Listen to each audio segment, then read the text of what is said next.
O nature, I do not aspire to be the highest in thy choir, to be a meteor in the sky, or comet that may range on high,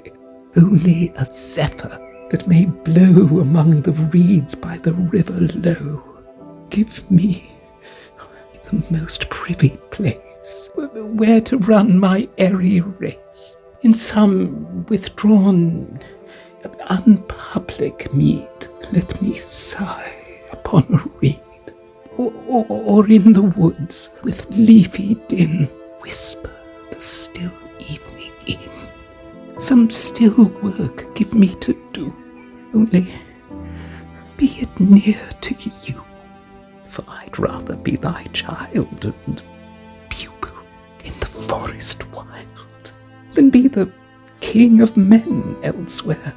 and most sovereign slave of care, to have one moment of thy dawn, than share this city's year